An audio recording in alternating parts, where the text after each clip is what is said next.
You have dreams, maybe more than one, but the real problem is that nobody ever gave you a real way to test them. Well, I'm going to show you exactly how to tell the difference. And I'll give you a fast, simple filter that will tell you with surprising clarity which dream deserves your next move. Hi, I'm Steph.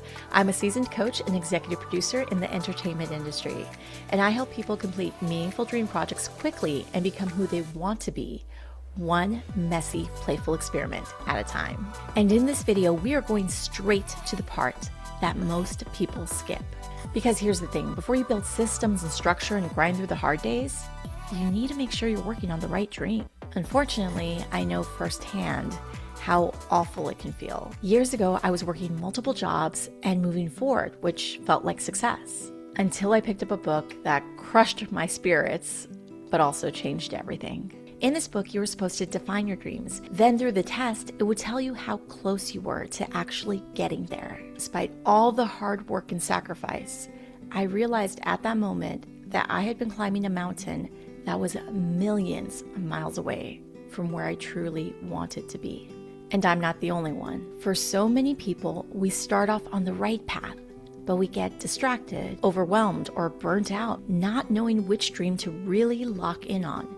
And without a clear filter, confusion leads to lost time. So let's fix that first. What makes a dream worth pursuing? Before we get into the filter, we want to be clear on what a dream actually is, because there's a version of this word dream that's working against you. One of the definitions Oxford Languages uses to define a dream is an unrealistic or self-deluding fantasy. Wait, what? I mean, no wonder so many people are confused and I actually think that this is the version people are referring to when they say don't chase your dreams or don't follow your dreams, right? So yeah, okay, fair. Don't follow a delusion. But that's not the definition we're working with today. Oxford also defines a dream as a cherished ambition, aspiration, or ideal. So let's break that down. Cherished means you protect it, you hold it dear. Ambition means a strong desire to achieve something, typically requiring determination and hard work. And that part right there, that matters. We'll come back to it.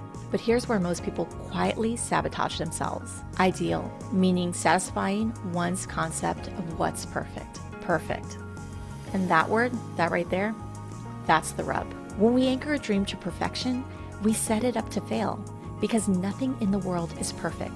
So to keep your dream in a perfect state, you can't afford to move it into reality. The road to any dream will have challenges, setbacks, and moments that are less than ideal. So instead of chasing a perfect outcome, here is the definition of a dream I want us to use from now on. Something you care deeply about that typically requires determination and hard work that hasn't become real yet. And that's it. 3 parts and 3 levers that you can work on. And those 3 parts, that's exactly what we're going to use to help you decide which dream you should move on first. The brainstorm. What do you care about deeply? Okay, so we're looking for something you care about deeply.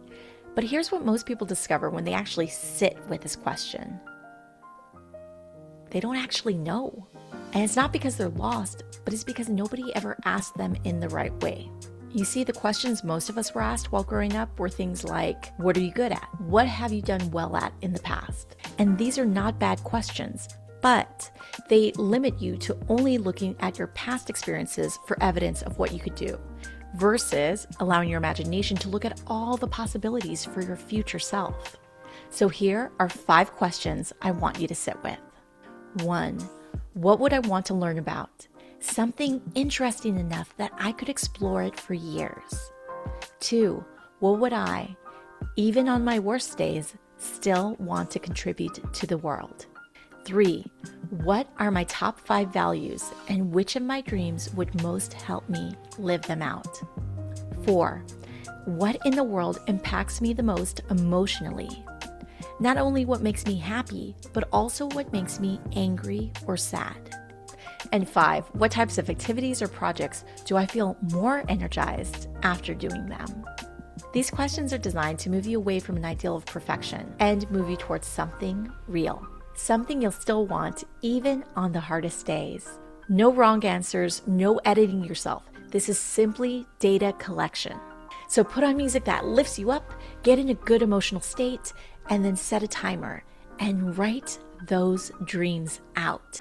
As David J. Schwartz said, nothing, absolutely nothing in this life gives you more satisfaction than knowing you're on the road to success and achievement. Just by asking yourself these questions, you are already on the road, but we're not stopping there. Because after the brainstorm, most people hit a wall. They have a list of ideas, but no idea which one to choose. So here's what you do next. The 48-hour filter. And here's where most people go wrong.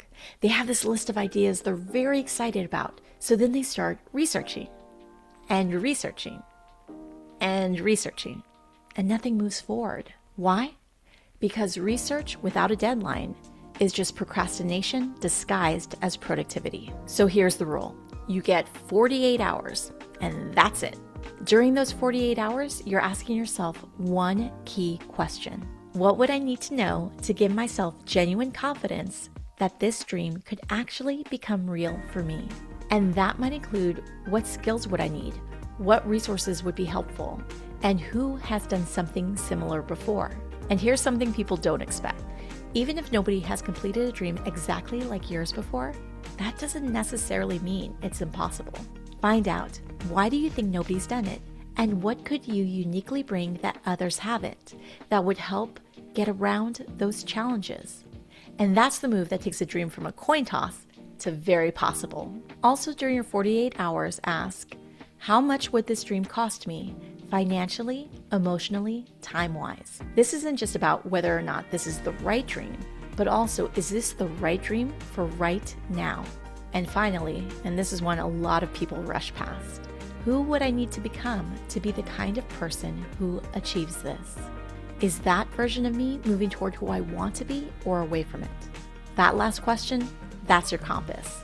If I would have been more clear on my ideal self and referenced that much more consistently, I would have made some decisions much differently. And I would have definitely saved myself a lot of time. So be honest with yourself.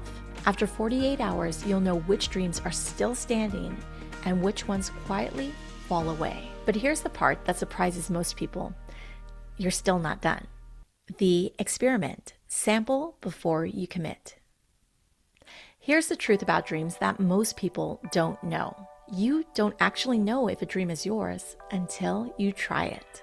Not the finished version, not the success story. The actual daily experience of putting it on, working on it, and then learning from your experience.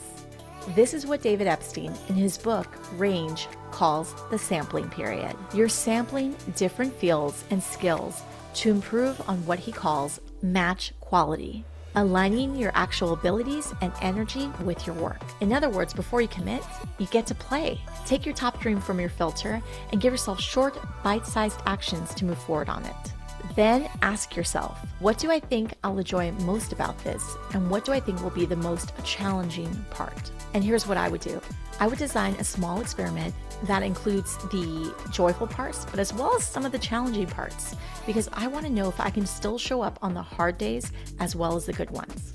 And this is exactly what we do inside the Crayon Playbook membership. We move forward on dreams in a playful, experimental way, and we get the joy of celebrating together.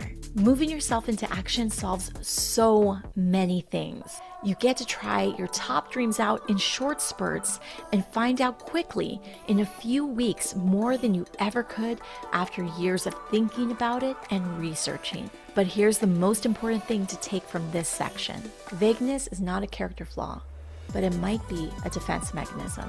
If after all this your dream still feels unclear, ask yourself, is this because I still don't know yet? Or is it because if I get more clear on my dream, I'll be able to tell if I fail? Because if the answer is the second one, you're not unclear, but you might be scared. And being a bit scared is kind of awesome because it means that it matters. And if it truly matters to you, well, that might be the dream worth pursuing.